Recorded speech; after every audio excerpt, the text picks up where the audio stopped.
Welcome to icon politics. నేను హరిత. అక్కడ పోటీ పడుతున్నారు దావోస్ లో మన వాళ్ళు. తెలంగాణ అవ్వచ్చు, తెలుగు రాష్ట్రాలు అవ్వచ్చు, సో ఏపీ నుంచి అవ్వచ్చు.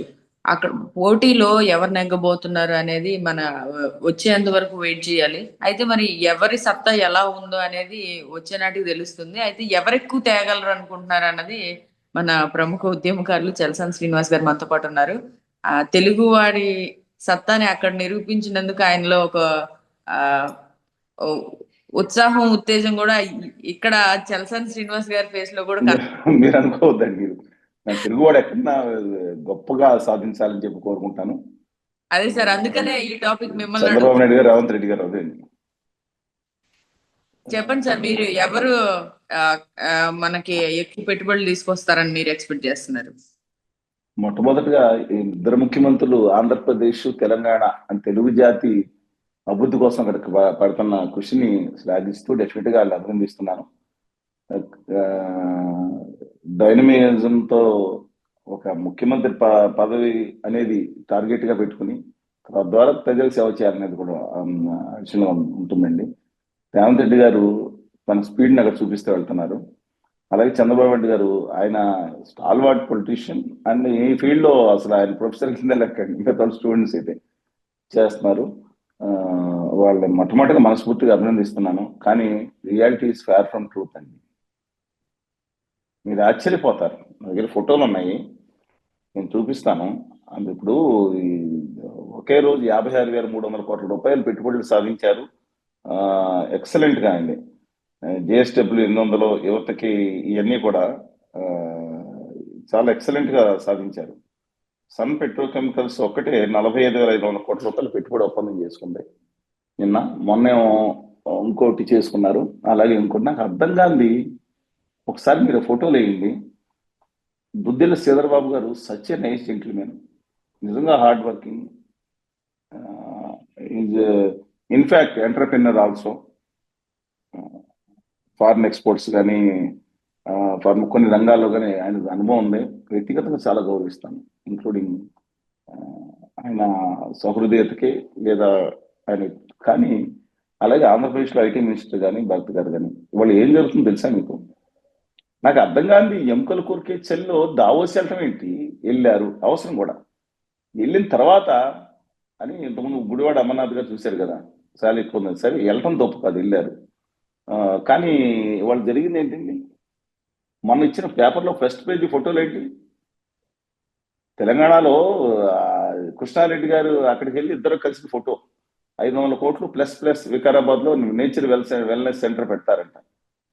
కృష్ణారెడ్డి గారు దుద్దిల శ్రీధరబాబు గారు ఉండేదానికి 5 నిమిషాల దూరంలో ఉంటారు. ఏది? తెలంగాణలో. దావోస్ వెళ్ళి సంతకాలు పెడతాం ఏంటండి? నాకేమో అర్థం కావట్లేదు. అక్కడేమన్నా దావోస్ అంటే. అలాగే మహారాష్ట్ర ముఖ్యమంత్రి గారు అక్కడ జిందాల్ జేఎస్డబ్ల్యూ ఎమర్జెన్సీ సంబంధించి సజ్జన్ జిందాల్ గారు, అంటే మీరు కాదంబరి జత్నాని గారి ఇష్యూ కేసులో ఫేమస్ అయ్యారు కదా, తెలుసు కదండి. ఆ కేసు పెట్టడం వల్ల ఏపీలోంచి 50,000 కోట్లు లాక్కెళ్ళిపోయారు, కొంతమంది ఆరోపిస్తారు. పక్కన పెట్టిన ఆయన.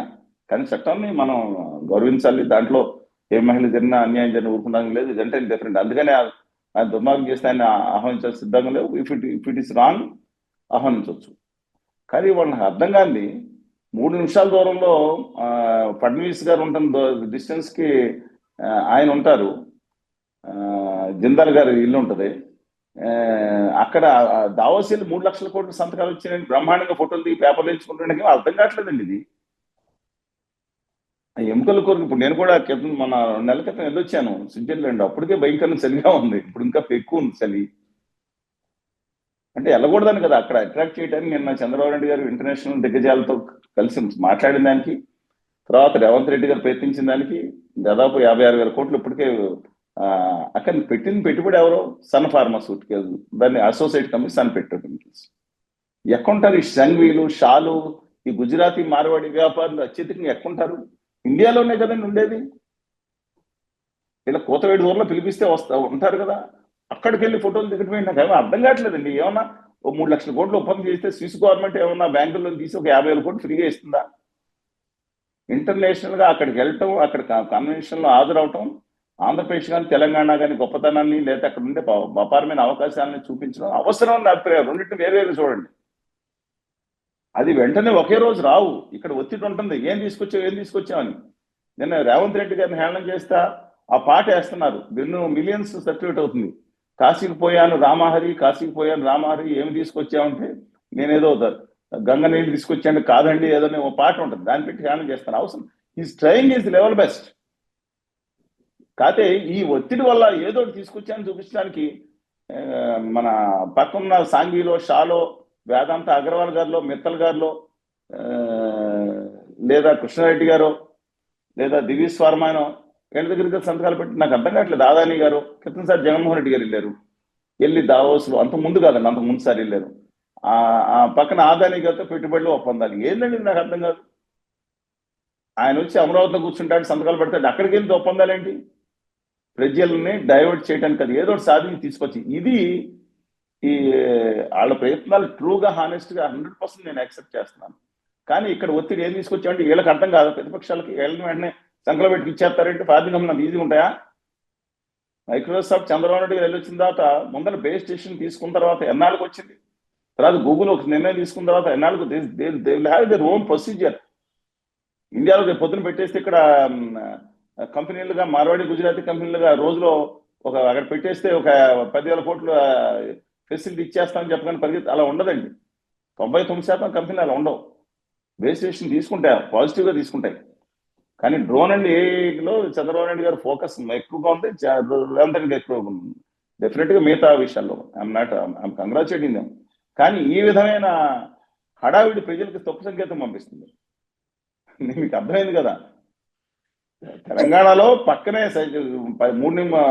5 నిమిషాల్లో వెళ్ళే 5 కిలోమీటర్ల దూరంలో ఉన్న కృష్ణారెడ్డి గారికి అక్కడికి వెళ్ళి సంతకం పెట్టండి.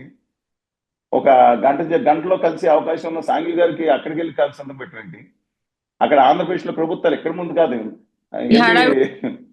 ఆదాని గారితో సంతకాలు పెడతాం. ఆదాని గారు అక్కడ సంతకాలు పెడితే ఉన్నా అంటే పాలసీస్ ప్రెస్ ఇక్కడే చేయవచ్చు. కానీ అందరికీ ఒకటి చెప్తాను, దయచేసి ఈ లాస్ట్ పాయింట్ అందరినీ మీరు హైలైట్ చేయమని నా విన్నపం అండి. అయ్యా ఆంధ్రప్రదేశ్ ప్రభుత్వం పెద్దలారా, ఇక్కడ ముందున్నా ఇప్పుడున్నా సరే ఆంధ్రప్రదేశ్కి రైటర్స్ గా భిక్షగా కాదు హక్కుగా రావాల్సిన ప్రత్యేక హోదా విభజన హామీల్లో రాయితీ ఇన్సెంటివ్స్ వస్తే పరిగెత్తుకుని ఆ చెల్లో కాదు, మీరు పిడుగురాళ్ళలో మీటింగ్ పెట్టండి, మిట్ట మధ్యాహ్నం కోట్లు వేసుకున్నాను ఇప్పుడైనా పరిగెత్తుకొచ్చి అందరు లైన్లో నుంచోపట్టి కూర్చోండి. నేను చెప్తాను, ఛాలెంజ్ చేస్తాను, మీరు ఆ పని చేయండి. అందరు లైన్లో మీ ముందు మీరు కూర్చుంటే అందరూ నుంచుని తిరుగుతారు మీ చుట్టూరా. ఫారిన్ ఇన్వెస్టర్స్ కూడా మీరు ట్రైన్ చేయండి. ఇక్కడ గుజరాతీ మార్వాడి వ్యాపారులు అయితే మీ పొద్దున సాయంత్రం మీరు ముఖ్యమంత్రి గారు ఇళ్ల ముందే తిరుగుతూ ఉంటారు, వాళ్ళ డ్రైవర్ని అందరినీ పట్టుకుని తిరుగుతూ ఉంటారు పైన ఏదైనా చేయడానికి. వాళ్ళకి ఉపయోగం ఉంటే వస్తారండి. ఆ మోడీ గారేమో మొత్తం తీసుకెళ్ళిపోయి 100% రైతులు గుజరాత్కి పెట్టుకున్నారు, అహ్మదాబాద్ పెట్టుకున్నారు, గాంధీనగర్ పెట్టి డోలర్ సిటీ గిఫ్ట్ సిటీకి అయితే మొత్తం 10 లక్షల కోట్ల రూపాయలు బిజినెస్ చేసే విధంగా తీసుకెళ్ళి 100% ఇది ప్రపంచం లేనట్టు. మనకు హక్కుగా రావాలి, వాళ్ళకి హక్కు ఎక్కడా లేదు. ఆయన ఇచ్చేసుకుంటే అక్కడికి వెళ్ళి మోడీ గారిని పొగుడతారండి. ఆంధ్రప్రదేశ్కి నమ్మద్రోహం నైవంచం చేసిన ఆదాని గారు అంటుకో ప్రభుత్వాలు పొగుడతారండి.